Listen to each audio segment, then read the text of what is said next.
Everybody has a trope that rubs them the wrong way, or at least I assume so. Whether it's love triangles, hearing someone through a door and leaving before they finish their sentence, or even an entire character trope, there are certain things that make us want to scream at the protagonist or author and tell them how egregious that plot point was. I certainly have a few detested tropes when they aren't twisted into something more interesting, but the one that dissuades me from many stories is heroes with bad publicity. Imagine this. The protagonist just saved the world for the 5th time that week, everyone loves them and the world is on their side, but then the antagonist cosplays this beloved hero and makes it seem as though they've actually been a villain this whole time. Now, if there's a single competent detective around, or if the hero uses one of their several powers or abilities to prove their innocence, their name could be cleared in a few hours, but we all know that that isn't what's gonna happen.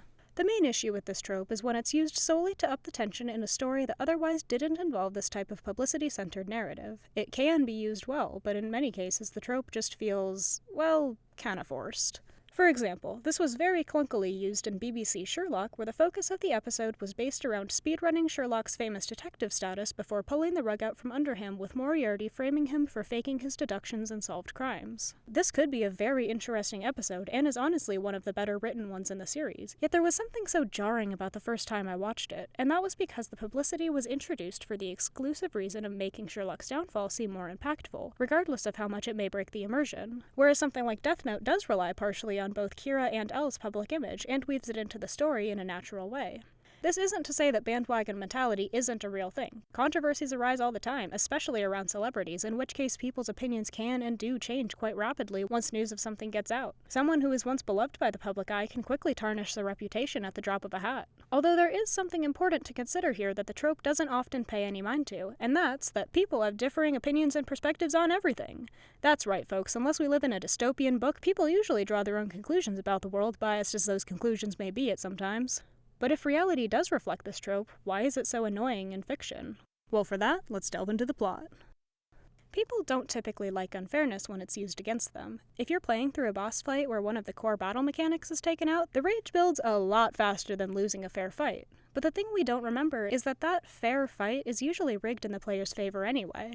There's a certain inherent plot armor that we feel entitled to in storytelling and gaming. Not plot armor that's so in your face that it becomes obvious, but plot armor that's enough to make the story feel safe and within the realm of reality that won't allow certain bad things to happen to the main characters. This is why it's so uncomfortable to see the odds stack against a character when you, the viewer, know that they have done nothing wrong. And at that point, it makes it less engaging because you're just waiting for the protagonist to prove something that you already know. This varies from genre to genre, but stories tend to lean one way or another in terms of this fairness. Stories that make every little thing go wrong for the protagonist, even to the point of having them break character to cause a problem, are usually unendingly annoying to watch. But stories that pull out a deus ex machina every other scene to get their characters out of situations quickly becomes boring. So, how does this relate to heroes with bad publicity? Well, to start, the trope often relies on using this unfairness against the heroes in a way that wasn't an issue before the author decided that there needed to be a new threat.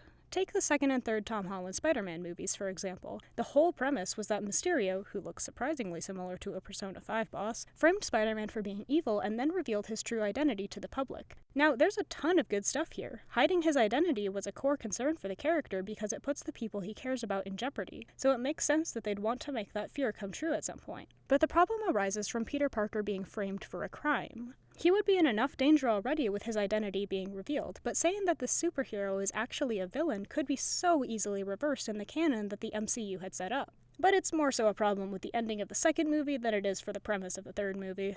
A similar issue can be seen with Captain America: Civil War, where the Avengers are blamed for being menaces to society while they saved the world from supernatural threats that literally nobody else could have solved. Yeah, that makes sense.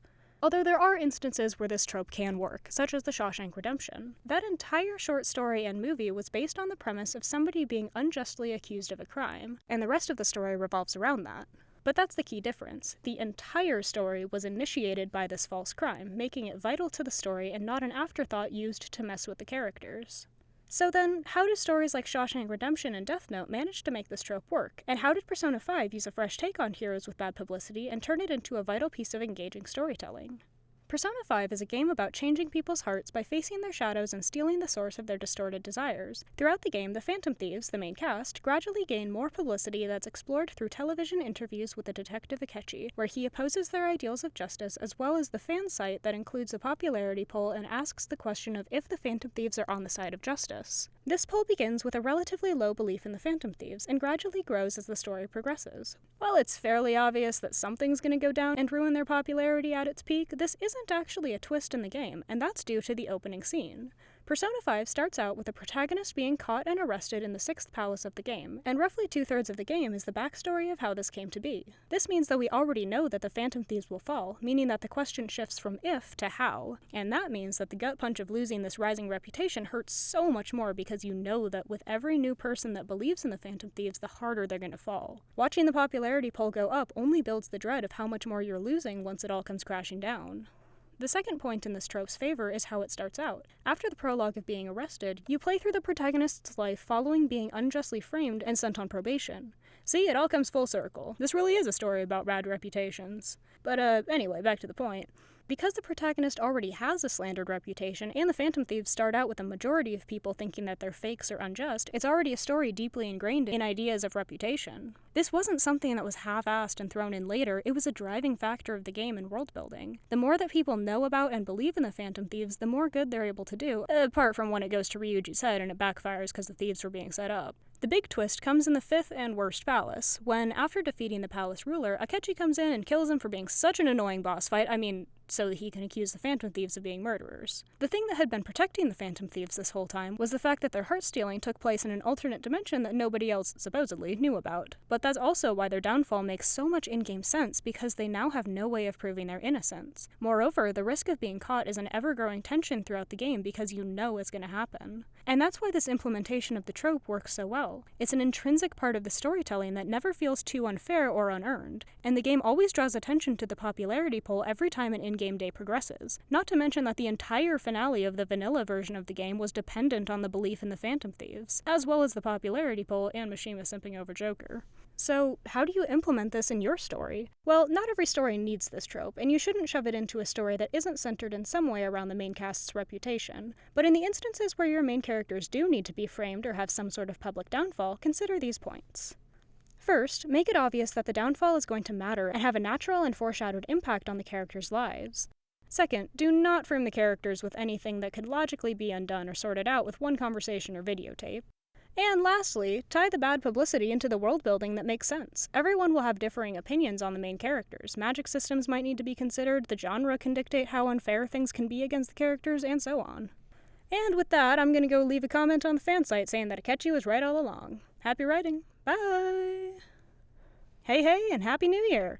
I was planning on making a different video this month, but my friend started playing Persona 5 recently, and all of his updates on the game made me think of this topic, which is great because now I have an excuse to rant about this trope. Honestly, the trope itself isn't the worst trope out there, despite it being the reason that I kind of have procrastinated on finishing Bungo Stray Dogs, but it just creates such a sense of unease and reverse plot armor. But it's all down to the execution, really. I honestly didn't have many examples to use for this video, but let me know some other examples you've come across. Alright, bye!